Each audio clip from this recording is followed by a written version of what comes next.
तो गलवान में जिस तरह से भारतीय सेना ने पराक्रम दिखाया और चीन के 45 से 50 सैनिक मार गिराए हैं, उससे चीन को एक संदेश तो भारत ने बहुत ही साफ दे दिया है कि गलवान तो अभी झांकी है और अक्साई चिन अभी बाकी है।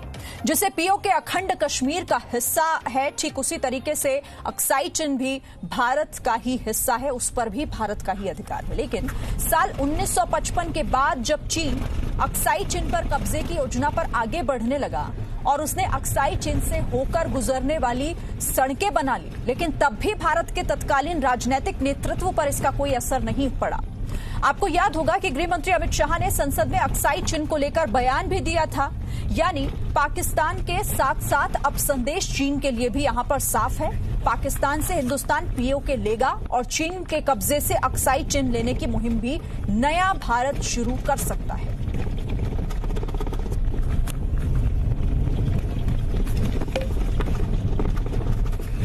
तो यहां पर भारत का साफ संदेश चीन को, चीन की हिमाकत का जवाब तो भारत ने दिया ही है, लेकिन अब चीन ने जो गलती दोहराई थी सालों पहले, जो कब्जा किया हुआ है अक्साई चिन, जो कि भारत का ही हिस्सा है लेकिन अभी वो चीन के कब्जे में है, और जब चीन ने उस पर कब्जा किया था तब भारत के राजनीतिक नेतृत्व ने उस पर कोई ऐतराज नहीं जताया। लेकिन अब वक्त आ गया है, सरकार ने भी इसे लेकर स्पष्ट कर दिया। पहले भी गृह मंत्री अमित शाह इस बात को लेकर साफ कह चुके हैं कि जैसे पीओके वापस लेने के लिए हिंदुस्तान पूरी तरीके से प्रतिबद्ध है, वैसे ही अक्साई चिन भी भारत का ही हिस्सा है और इसे भी वो वापस लेकर ही रहेगा। तो यानी अब इसे ऐसे समझिए कि अब चीन पर आने वाला समय बहुत भारी रहने वाला है।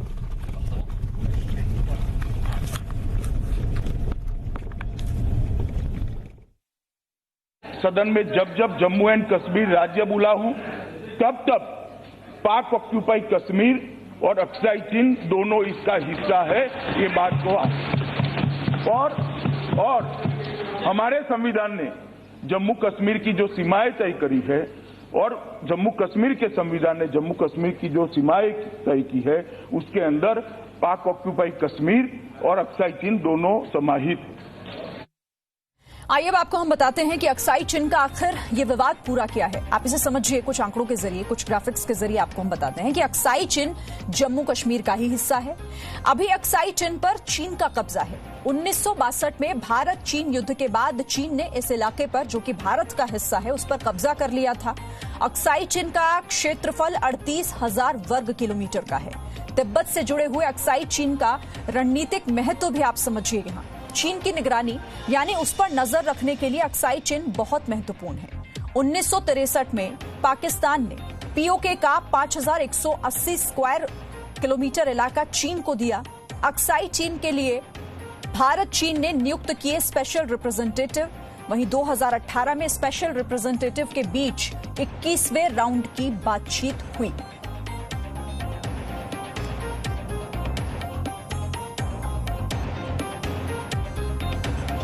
तो अब की बार बॉर्डर पर भारत चीन का संपूर्ण संहार करेगा। क्यों हम ऐसा कह रहे हैं, ये भी हम आपको बताते जा रहे हैं लगातार। सबसे पहले इसे समझिए कि सरकार ने एलएसी पर भारतीय सैनिकों को पूरी आजादी दे दी है। विशेष परिस्थिति यानी विशेष परिस्थितियों में हथियारों के इस्तेमाल की छूट दे दी गई है। सेना के फील्ड कमांडरों को निर्णय का अधिकार है। इसके साथ ही तीनों सेनाओं को 500 करोड़ रुपए का आपात फंड दिया गया है।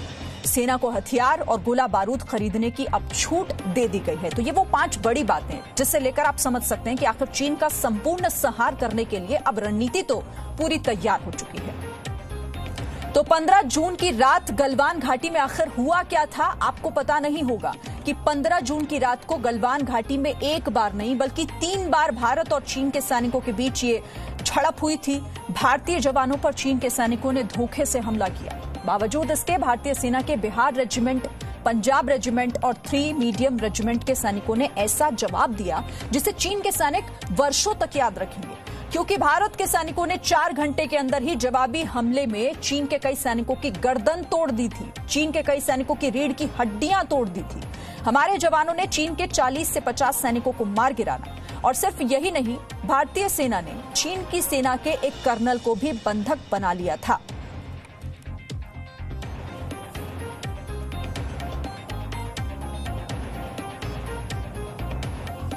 और चलिए अब बातचीत के लिए मेरे साथ लेह से जुड़ गए हैं विशाल पांडे, मेरे सहयोगी, जो ग्राउंड जीरो पर हैं। लगातार हम तक वो रिपोर्ट भी अपनी पहुंचा रहे हैं कि आखिर वहां पर हालात क्या हैं। सबसे पहले विशाल, चूंकि अब देखिए संकल्प पूरा है और शिद्दत पूरी है हमारे सैनिकों की भी, हमारी सेना के साथ साथ हमारी सरकार की भी जो राजनीतिक इच्छा शक्ति है, वो नेतृत्व अब साफ कह रहा है कि अब हम किसी भी बात पर, ठीक है हम शांति के समर्थक हैं, लेकिन जब बात संप्रभुता पर आएगी तो पीछे नहीं हटेंगे। कोई अपडेट नया वहां से, क्योंकि लगातार नए नए डेवलपमेंट हम वहां से देख रहे हैं।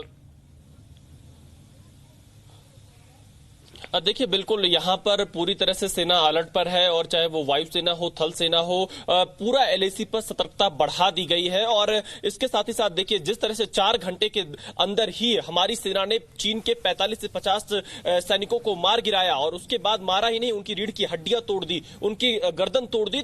जिस तरह से बदला लिया है, इससे पूरी चीन में इस वक्त खौफ है। और चीन के जो सरकारी अखबार है वो इस पर लिख रहे हैं कि भारत ने खुली छूट दे दी है। इसके मायने क्या होंगे? जिस तरह से सरकार ने अपने सभी जवानों को, सैनिकों को, सेनाओं को इस बात की खुली छूट दे दी है कि अपने बॉर्डर की रक्षा के लिए, अपनी जमीन की रक्षा के लिए अपने स्तर पर फैसला लीजिए परिस्थितियों के अनुसार। इस फैसले से भी चीन इस वक्त तिलमिलाया हुआ है, क्योंकि चीन अब तक सिर्फ डराता आया है। उसको यह लगता था कि डराएंगे भारत डर जाएगा, लेकिन चीन को यह नहीं पता था कि अब डरेगा नहीं भारत, बल्कि भारत एक एक चीज का बदला लेगा। और अपनी जमीन की रक्षा करने के लिए हमारे सैनिक एलएसी पर लगातार तैनात है। और जिस तरह के निर्माण कार्य अभी भी नहीं रुके हैं, निर्माण कार्य लगातार जारी है। बॉर्डर पर जो इंफ्रास्ट्रक्चर का भारतीय सीमा की तरफ का इलाका है, वहां पर हमारी तरफ से लगातार इंफ्रास्ट्रक्चर के काम चल रहे हैं। तो इतने दबाव के बावजूद भी चीन के अब बिल्कुल भी कुछ समझ में नहीं आ रहा, क्योंकि भारत पर बिल्कुल भी दबाव नहीं है। भारत अपने हिसाब से फैसले ले रहा है,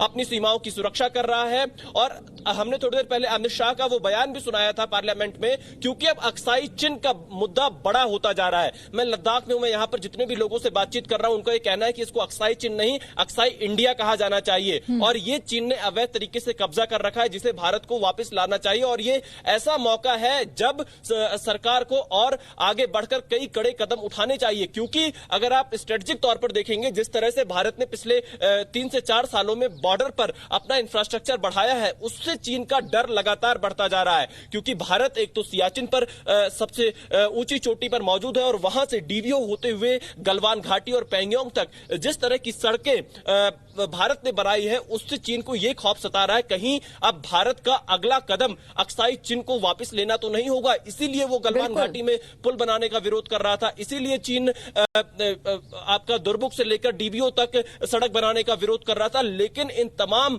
विरोधों के बावजूद भी भारत ने अपना निर्माण कार्य जारी रखा और अपनी शक्ति को दिखा दिया है चीन को कि 1962 का नहीं 2020 का भारत है। नया भारत है, नई राजनीतिक इच्छा शक्ति, और अब हमारी सेना पूरी तरीके से ये साफ कर चुकी है कि चीन की एक भी गलती को अब बर्दाश्त नहीं किया जाएगा, उसका जवाब दिया जाएगा, और इसकी पूरी तैयारी है और अधिकार भी पूरा। शुक्रिया विशाल फिलहाल इस अपडेट के लिए वहां से। तो चीन को इस बात का एहसास अब बहुत शिद्दत से हो चुका होगा कि भारतीय जवानों के सामने उनके ऑफिसर को हाथ लगाने या फिर उनके अपमान पर हिंदुस्तान सैनिक कैसा जवाब देते हैं। कर्नल संतोष बाबू ने जब चीन के सैनिकों से पूछा कि जब पोस्ट को हटाने की बातचीत हो गई थी, तो चीन के सैनिकों ने फिर से ये पोस्ट वहां क्यों बना ली, और इसी पर चीन के नए सैनिक उग्र हो गए। उनमें से चीन के एक सैनिक ने आगे आकर कर्नल संतोष बाबू को धक्का दे दिया। अपने कमांडिंग ऑफिसर के साथ हुई धक्का मुक्की भारतीय सैनिकों के लिए बर्दाश्त के बाहर थी, जिसके बाद भारतीय सैनिकों ने अपने ऑफिसर के अपमान का बदला लिया है।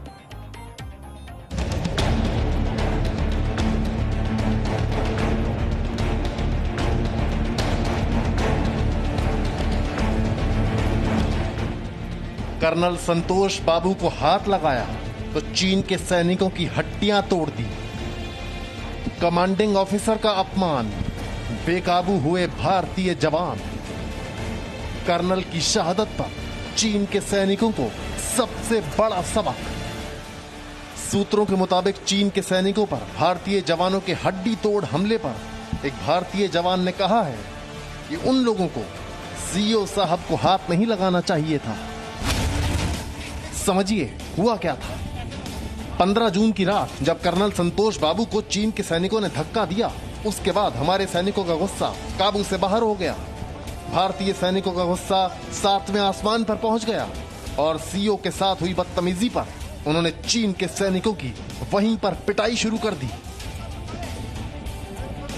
चीन के सैनिकों को अंदाजा भी नहीं था कि भारतीय जवानों के मजबूत हाथ जब उन पर पड़ेंगे तो उनका क्या हश्र होगा। कमांडिंग ऑफिसर के साथ हुई बदतमीजी पर जवानों का खून खौल गया। भारत के सैनिकों ने वहां पर मौजूद चीन की पोस्ट को नष्ट कर दिया। इस लड़ाई में भारत और चीन दोनों के कुछ सैनिक घायल हुए और चीन के कई सैनिक वहां से भाग खड़े हुए। इसके बाद चीन के सैनिक घात लगाकर ज्यादा संख्या में आ गए।